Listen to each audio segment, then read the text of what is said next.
Hi there, I'm George Michell, amateur musicological sleuth, obsessed with tracking down the influence of Johann Sebastian Bach on composers and musicians since his day to ours. It's an amazing story of 250 plus years of transmissions, transcriptions, and transformations, and it's still going on. No other classical composer of the past, whether it be Mozart, Beethoven, or Wagner, has exhibited such long-lasting magnetism, captivating the imaginations of so many later artists. It's a long and fascinating story, and I plan to tell some of it in this series of podcasts, each of which focuses on what I'm calling the afterlives of one of Bach's famous works.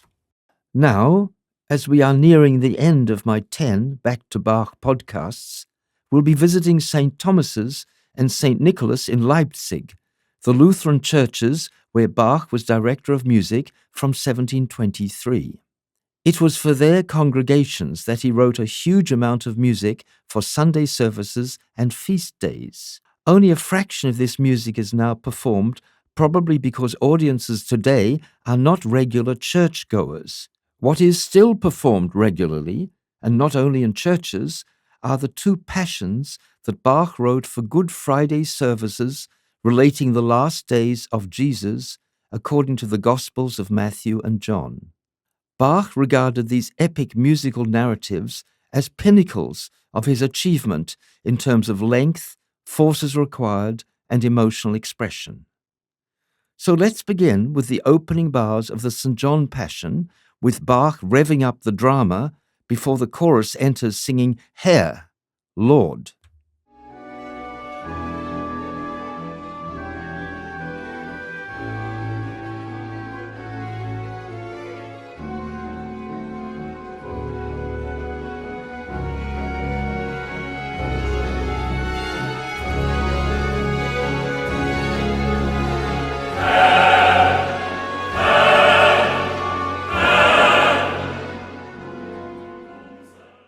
We might imagine that such convincing musical narratives would ensure continuous performances of the St. John Passion as well as the St. Matthew Passion well after Bach died in 1750.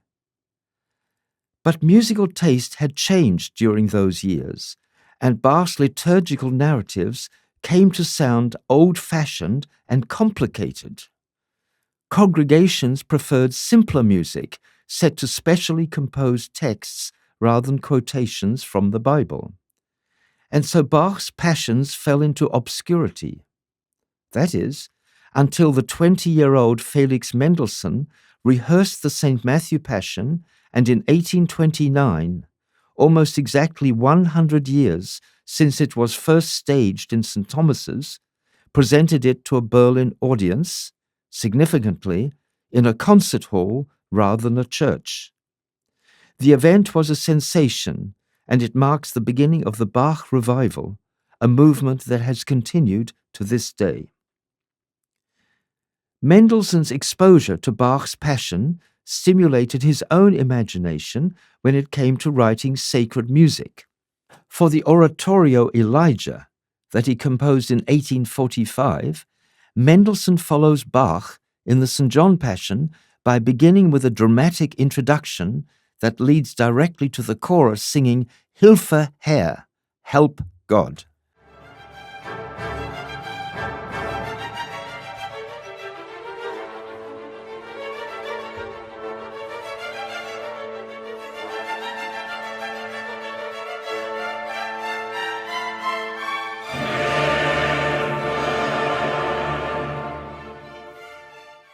Let's now explore some other contacts between the sacred music of Bach and that of Mendelssohn. Here is the lament, Alas, now is my Jesus gone, sung by the alto soloist with which the second part of the St. Matthew Passion begins.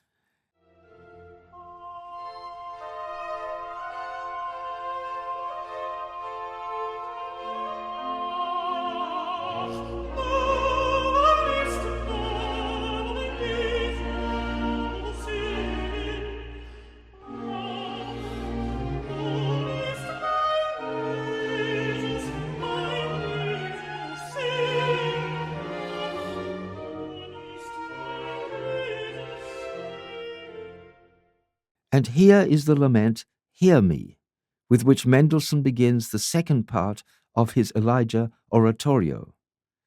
It can be no accident that both Bach's aria and Mendelssohn's are in the same B minor key.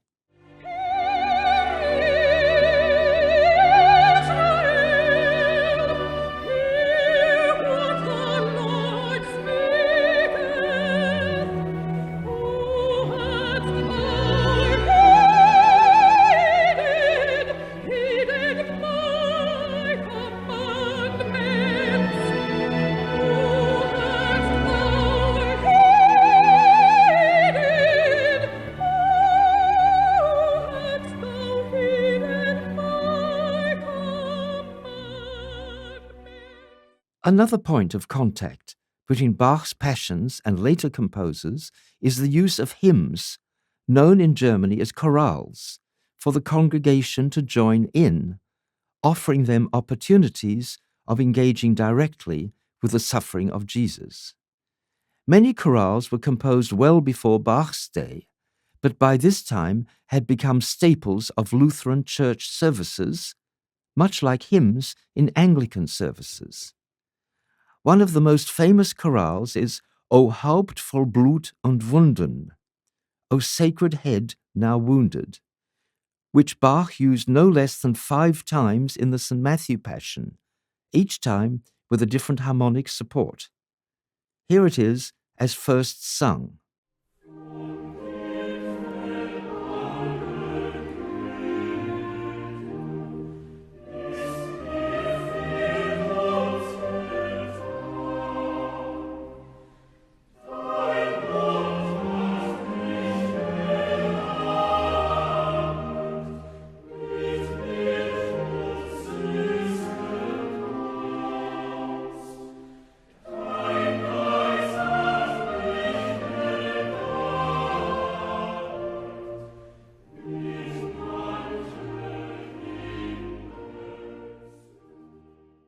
For the American pop group Peter, Paul and Mary, Bach's chorale offered an ideal vehicle for social commentary.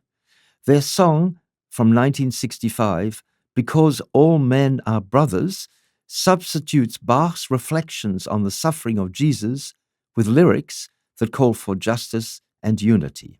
Let every voice be thunder, let every heart be strong, until all tyrants perish, our work shall not be done.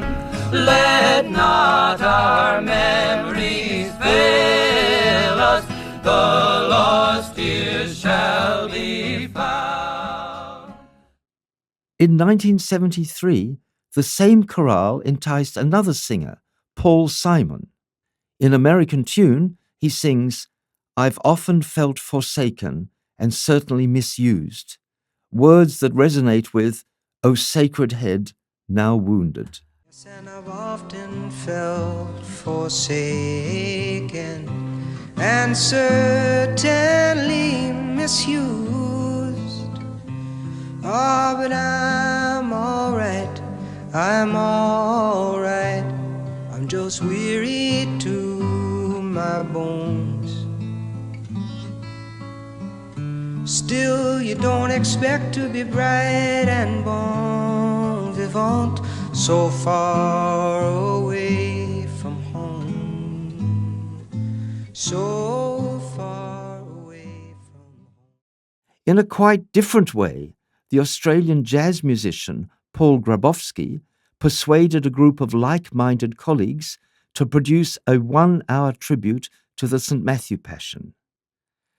In their 1998 performance, which they simply called Passion, they reinterpreted Bach's choruses and arias from the perspective of contemporary music, giving the gospel story new musical life.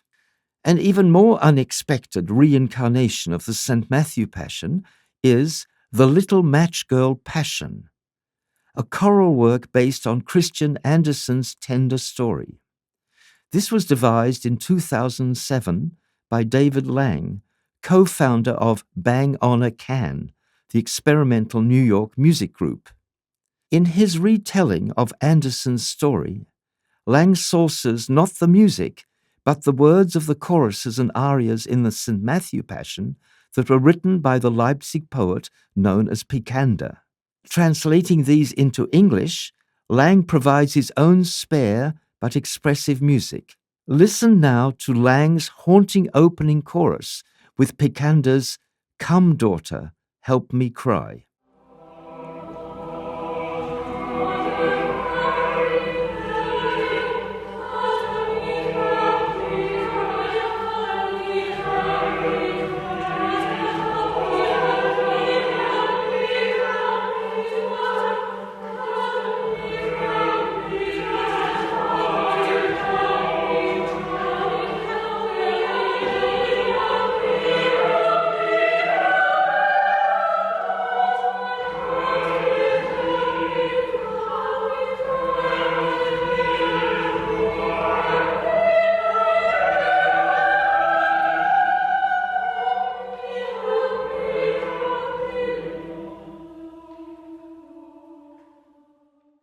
Perhaps the most musically compelling of these transcultural incarnations of Bach's Passion music is the one devised by Vladimir Ivanov, founder of Ensemble Saraband, to forge links between European music and the traditions of the Near East.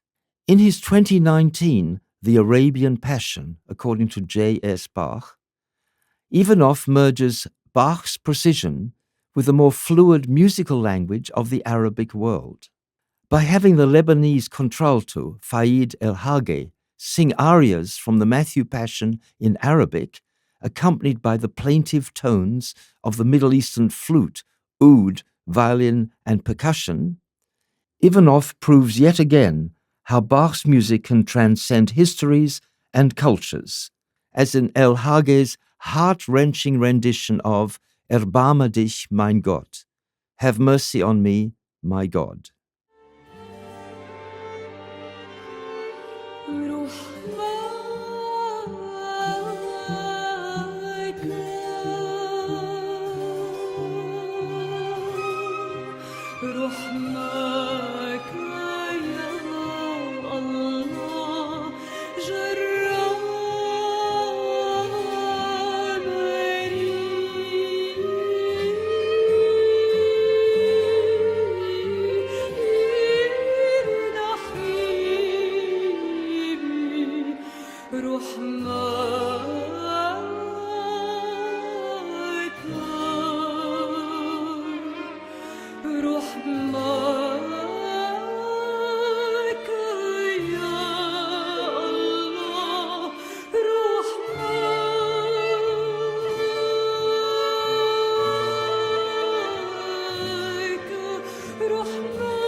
As one listener imagined, on hearing the Arabian Passion, Bach rose from his pew and sat on a prayer rug.